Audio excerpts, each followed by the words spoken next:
Welcome back, everybody, to the final installment of The Walking Dead, The Ones Who Live, Episode 6, The Last Time, and the season review.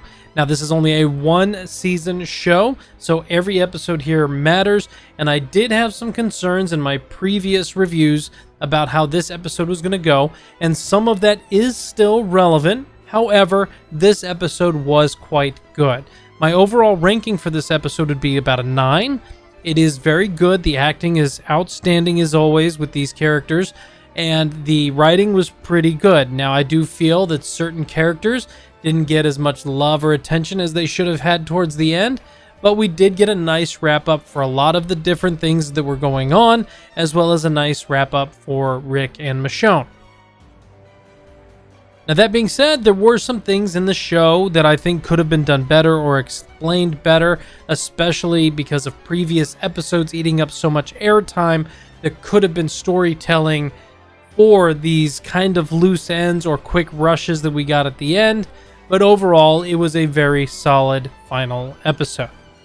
All this being said, we're going to go ahead and jump into the spoiler section, where we will not only just talk about episode 6, but also talk about the whole season and the rankings and why. Alright, let's start off this spoiler section by talking about episode 6, The Last Time. Now, we pick up right away with Rick and Michonne being inside the CRM again. So we skipped all the kind of travel back, and we got them in their outfits, their red outfits, and he's going to get that echelon briefing, right? Which we obviously did get. We see them kind of doing stuff. We get these flashback scenes, which were interesting. I guess it was the night before. I guess that's when it was. Not my favorite directorial cuts, but it was fine. And I like the conversations they were having and all that. All that was fine. I like how Michonne's story kind of played out, where she was going into Jadis's room looking for the dossier. Things got messy. She had to fight that other CRM soldier, killed her, went down, saw the briefing room where they were talking about basically destroying Portland and everything there, and taking 10% or so of the children, and so on and so forth, etc., which obviously affected Michonne in a very, very negative way. As viewers, we all know by now that kids really affect Michonne down to her core, having lost her original baby in the outbreak of the zombie apocalypse. What happened with her, I can't remember if it's her boyfriend or husband, but what happened with them at the time, and then Carl. So kids are very much a hard spot for her, and having to listen to this, plus the fact they were going to kill all these people, it was an issue. That was a problem for her, and we saw her hitting that walkie-talkie, right?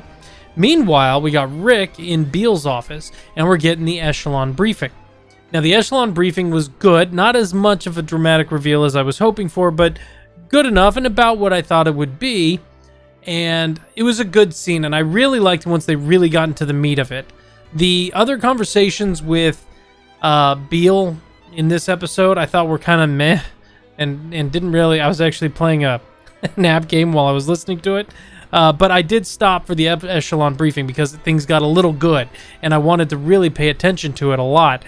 And it was enjoyable, and I did like that Beale was able to recognize that kind of murderous look that Rick gets in his eyes, and was like, no, and then tried to defend himself, and they had their scuffle, which, of course, Beale lost.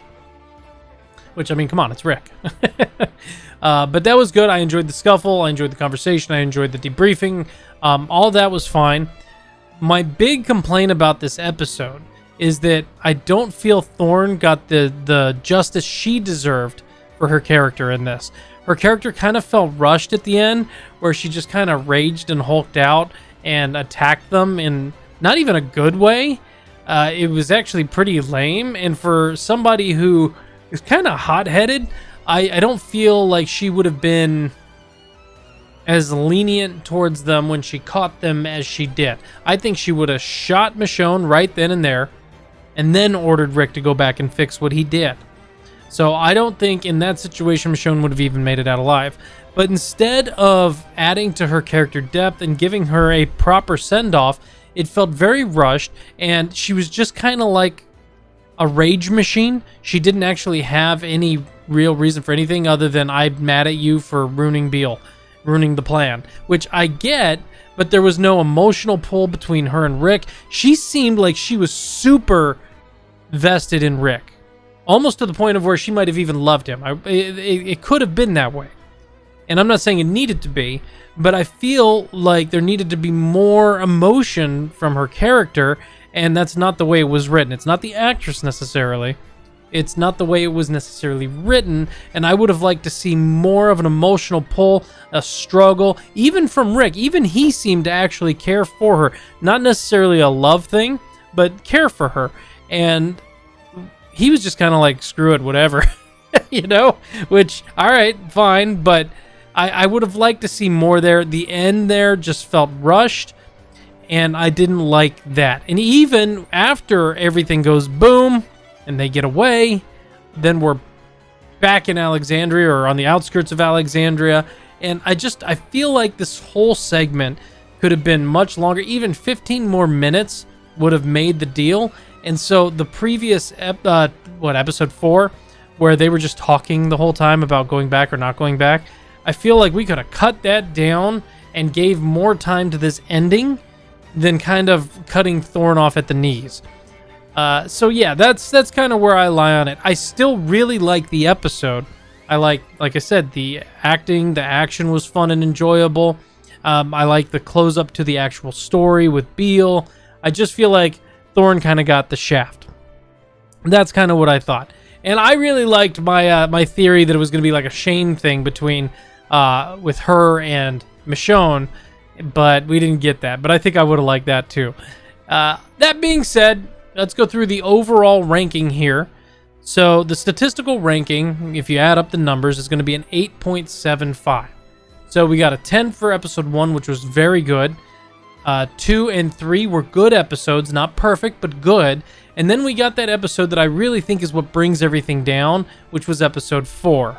And that's where they were in that building just kind of talking, debating, and arguing, and I feel like we could have had a lot more story there. And then in episode 5, we had the conclusion with Jadis, but it felt so much longer than it needed to be, the conclusion with Jadis.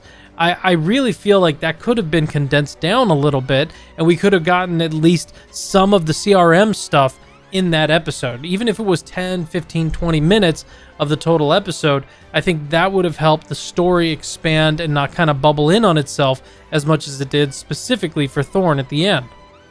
And then the last time wasn't without issues, but it was a very good showing. And I think it was a great ending for this show itself. A 9 is a solid number. So when you do the math on that, that comes out to an 8.75. Now, how does it feel for me? What am I going to give it based off of what I feel of the show? I'm going to give it an 8. It's a good show. It's not a great show. It is a good show, though. And an 8 is a solid bronze. You know, that is a good showing there. An 8 is definitely better than all the other Walking Dead things that I've watched recently, whether it be with Daryl or Negan and Maggie. I just haven't been able to get into those shows really at all. The Daryl one, I actually stopped watching because I didn't care. I wanted to care because it was Daryl, but I didn't care. And the Negan and Maggie one, I stopped watching around the halfway point because I just couldn't take it anymore. There was too many stupid things that were happening that I just could. It was like watching season 1 of The Walking Dead again, like Rick riding into Atlanta in the middle of a zombie apocalypse on a horse. I just can't. I just can't. We got away from that. I don't want any more of that. Now, I know there were some good scenes with Negan later on when he kind of reverted back to old Negan, but I just can't get to those points. However, I did enjoy the entire show. Even at the low points, it's still a 7.5, 7.5. And so I think this is an 8. I think overall it's an 8. My wife says 8.5. So there is that. And I do think some people will think this is in the 9 range, and that's perfectly okay.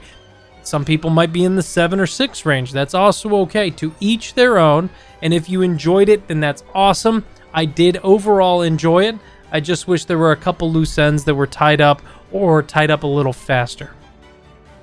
And that's pretty much all I have for this review. I don't think there's anything else I can really say.